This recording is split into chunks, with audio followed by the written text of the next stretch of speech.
Shalom, selamat malam Bapak Ibu Saudara yang dikasihi Tuhan Yesus Kristus. Selamat kita berjumpa kembali dalam renungan pada malam hari ini. Kita bersyukur kepada Tuhan yang baik, yang selalu mengasihi dan menolong kita dalam segala perkara. Sebelum kita mendengarkan renungan firman Tuhan, mari kita berdoa. Bapa kami yang di surga, Bapa dalam nama Tuhan Yesus Kristus, Tuhan dan Allah kami yang hidup dan benar, Allah yang berkuasa dan yang menyelamatkan kami. Terima kasih untuk penyertaan Tuhan di sepanjang hari ini. Tuhan sudah menolong dan memampukan kami melewati semuanya. Kembali saat ini kami mau mendengar kebenaran firman-Mu. Urapilah kami ya Bapa, supaya kami mengerti dan mentaati setiap kehendak-Mu. Dalam nama Tuhan Yesus kami berdoa. Haleluya, amin. Saudara yang dikasih Tuhan, ayat firman Tuhan saat ini terdapat dalam kitab Keluaran pasal 27 ayat 20 dan 21. Tertulis demikian. Haruslah kau perintahkan kepada orang Israel supaya mereka membawa kepadamu minyak zaitun tumbuk yang murni untuk lampu, supaya orang dapat memasang lampu agar tetap menyala. Di dalam kemah pertemuan di depan tabir yang menutupi tabut hukum, haruslah Harun dan anak-anaknya mengaturnya dari petang sampai pagi di hadapan Tuhan. Itulah suatu ketetapan yang berlaku untuk selama-lamanya bagi orang Israel turun-temurun. Saudara yang dikasih Tuhan, Lærdal Tunnel atau terowongan Lærdal di Norwegia merupakan terowongan yang terpanjang di dunia. Dari ujung ke ujung, panjangnya mencapai 24,5 km. Dan di dalam terowongan ini, kondisinya sangat gelap bila tidak ada lampu. Itu sebabnya lampu penerangan dipasang di dalam terowongan ini selama 24 jam setiap hari tanpa henti. Lampu berwarna biru dan kuning dinyalakan untuk membantu para pengemudi yang melewati terowongan itu. Lampu memberikan cahaya terang yang dibutuhkan, terutama di saat kegelapan. Kita semua butuh terang itu, sebab kalau tidak, kita semua bisa tersesat. Dalam Keluaran 27 ayat 20-21 ini tertulis, haruslah kau perintahkan kepada orang Israel supaya mereka membawa kepadamu minyak zaitun tumbuk yang murni untuk lampu, supaya orang dapat memasang lampu agar tetap menyala. Di dalam kemah pertemuan di depan tabir yang menutupi tabut hukum, haruslah Harun dan anak-anaknya mengaturnya dari petang sampai pagi di hadapan Tuhan. Itulah suatu ketetapan yang berlaku untuk selama-lamanya bagi orang Israel turun-temurun.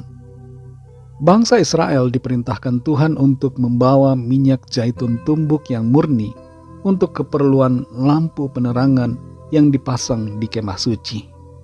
Lampu itu tidak boleh padam dari petang sampai pagi. Dan Harun dan anak-anaknya harus mengatur dan menjaga agar lampu itu tetap menyala. Kerjasama yang baik antara orang-orang Israel dengan Imam Harun dan anak-anaknya terjalin demi untuk menjaga supaya lampu itu terus bercahaya. Kalau Imam Harun dan anak-anaknya yang harus mencari minyak zaitun tumbuk, mereka akan menjadi tidak fokus dalam menjalankan tugas mereka. Itu sebabnya tugas untuk menyediakan dan membawa minyak zaitun tumbuk itu menjadi bagian dari bangsa Israel.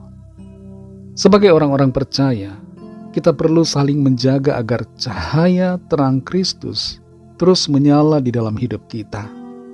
Kita perlu saling menopang, saling memotivasi, menguatkan, menegur, menasihati, supaya kita semua saling membangun sebagai sesama anggota tubuh Kristus.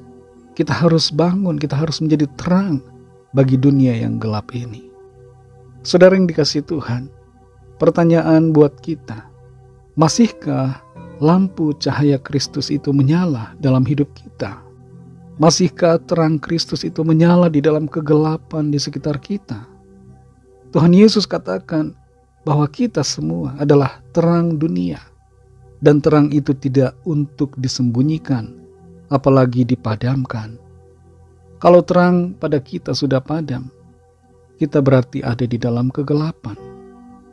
Biarkanlah terang Tuhan itu selalu bercahaya, dan memancar kepada orang-orang di sekitar kita. Jangan malu untuk bercahaya. Orang-orang akan melihat dan menjadi kagum serta memuliakan Tuhan karena melihat cahaya kemuliaan Tuhan dalam hidup kita melalui perkataan dan perbuatan kita. Kita perlu selalu bercahaya, menerangi kegelapan yang ada di sekeliling kita.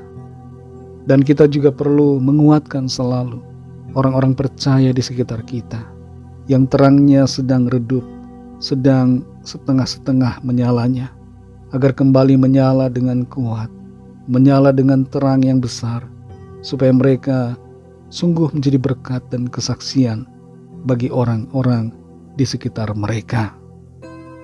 Biarlah terang Kristus terus menyala di sepanjang hidup kita sampai kita kembali kepada Tuhan. Mari kita berdoa. Terima kasih Tuhan Yesus, kami mengucap syukur untuk firman-Mu yang sudah kami dengar pada saat ini. Firman-Mu menjadi kekuatan, menuntun kami untuk hidup dalam kebenaran. Kami bersyukur untuk teguran firman-Mu yang menuntun kami, mengingatkan agar kami terus bercahaya di tengah kegelapan dunia ini. Ada kalanya kami merasa malu, merasa segan untuk menunjukkan terang-Mu ya Tuhan terhadap orang-orang di sekitar kami. Tapi firman-Mu kembali mengingatkan kami untuk sungguh-sungguh bercahaya, sehingga kemuliaan Tuhan nampak melalui hidup kami, sehingga orang-orang di sekeliling kami dapat mengenal Engkau Tuhan Yesus dan datang serta percaya kepadamu. Terima kasih untuk firman-Mu. Pimpin kami selalu Roh Kudus untuk hidup dalam kebenaran-Mu ya Tuhan.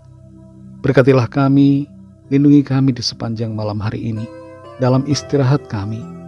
Berikanlah kami tidur yang nyenyak, lingkupi kami dengan kuasa-Mu, dan bangunkan kembali besok pagi dengan kekuatan baru. Kami berdoa bagi yang sakit dan yang sedang dalam persoalan. Lawatlah ya Tuhan, kesembuhan terjadi dalam nama Tuhan Yesus. Ada kelepasan, ada pemulihan, ada pertolongan ajaib, ada mujizat Tuhan dinyatakan bagi kami semua.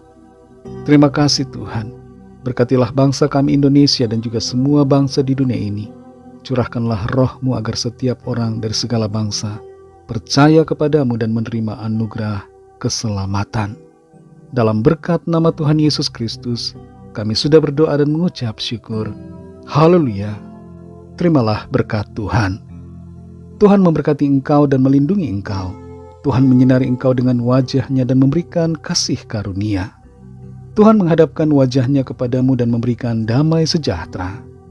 Berkat anugerah dari Allah Bapa, kasih karunia dari Tuhan Yesus Kristus, dan persekutuan dengan Roh Kudus menyertai kita semua sekarang ini dan sampai Maranatha Tuhan Yesus datang kembali, dan bahkan sampai selama-lamanya. Dalam berkat nama Tuhan Yesus Kristus, haleluya, amin. Puji Tuhan, saudara yang dikasihi Tuhan, saya percaya firman Tuhan menjadi berkat dan kekuatan buat saudara semua, dan Roh Kudus akan menolong saudara untuk lebih lagi memahami kebenaran firman Tuhan dan hidup selalu menjadi terang di mana saja kita berada. Tuhan Yesus memberkati saudara semua. Selamat beristirahat dan sampai jumpa dalam renungan yang berikutnya. Haleluya.